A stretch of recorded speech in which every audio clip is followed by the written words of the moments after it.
back to my channel. Today I'm going to be doing my October TBR. I have so many books that I really want to read in October, and especially since Dewey's 24-hour readathon will be October 21st, I have a few books that I've kind of went out and bought specifically for that readathon that can, be quick reads and entertaining reads so that I can read throughout those 24 hours. So I don't think my TBR is too ambitious for October, especially if I'm able to get a lot read during the readathon, but I know I'm not gonna be able to finish all these books. The first book I have is Nevernight by J. Kristoff. This is the first book in the Nevernight Chronicle. I am about halfway through. I'm really liking it. It's an adult fantasy. We follow our main character, Mia Corvair, and when she was younger, she witnessed her father hung for being a traitor to the country. So now she is out to get revenge by training with the Red Church, which is a group of assassins, and she has pretty much vowed to get revenge on those who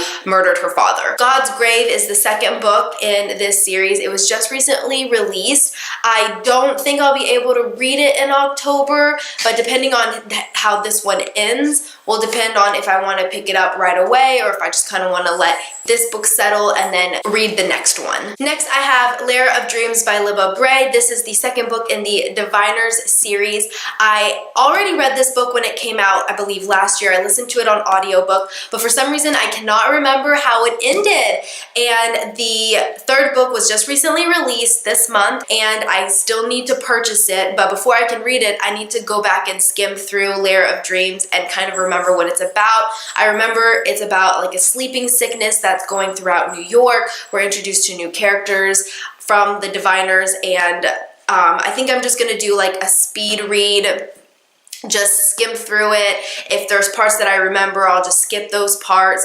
But because if rereading this entire book will take me a while because it is quite chunky. It has a decent amount of, it's over 600 pages. So it's definitely, it would take a while to completely reread it, but I think if I can skim read it, it might just take me half as long. And also, if I'm able to finish this pretty quickly, then I may pick up Before the Devil Breaks You. The next book I have is The Night Circus by Erin Morgenstern.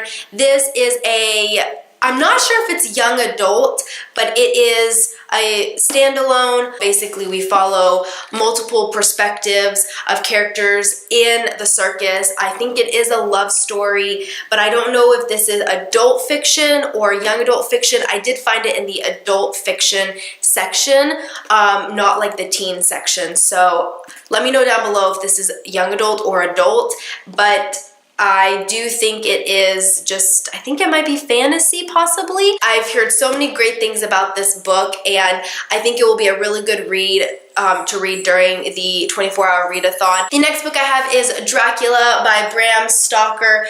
Or is it Stoker?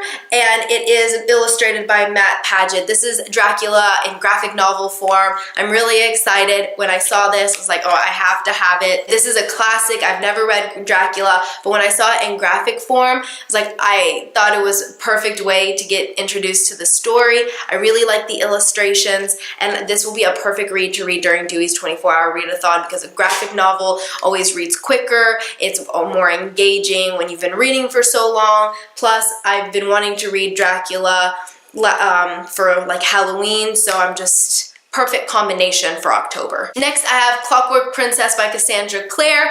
I know this book has been on my TBR for the past like 3 months, and I still have yet to pick it up. I really need to finish. I am really enjoying it. This is the third book in the Infernal Devices trilogy, and I need to finish it so I can continue on with the rest of the Mortal Instruments series. I've read book 1, 2, and 3, and this book is chunky, but I hear it's really good. It is moving quite quickly, and I really, really need to read it because I've had this book on my TBR probably since the booktubeathon, since July. Every month I say I'm gonna pick it back up and finish it, and I never do. So I really need to do that soon. So that is on my list for October. Also for October, I have Harry Potter and the Prisoner of Azkaban by J.K. Rowling. The illustrated edition is going to be coming out soon. I know it comes out in October. I don't know what day though, but it should be coming out soon, and I cannot wait to pick it up. And I've already read Prisoner of Azkaban this year. I listened to the audiobook, but I mean, I have to read it again now that I'm getting the illustrated version, because I have to read it and look at the pictures, and you know, it's Harry Potter, so I can't imagine going to get the book and not reading it once I get it. So that is also on my TBR. Okay, now that I'm like thinking about it, I think this may be quite an ambitious TBR. I don't think I'm gonna be able to finish all of these books, but who knows, maybe I will. Alright guys, so that is pretty much it for my October TBR. Let me know some of the books that you are planning on reading in October, and let me know which one you recommend that I start reading first, because I've got a lot on my list that I'm really excited about. I'm finally out of like a reading slump. I just kind of want to pick up everything and read. September was a great reading month. I think these reading vlogs are what's really helping me read so much more, just because I want to film my progress, and it's exciting. So I hope that October will be a really good reading month, and I think I will, because whenever I do Dewey's 24-hour readathon, I always have a really good, like, 24 hours of reading. So I hope you all have a great reading month, and I will see you next time in another video. Bye!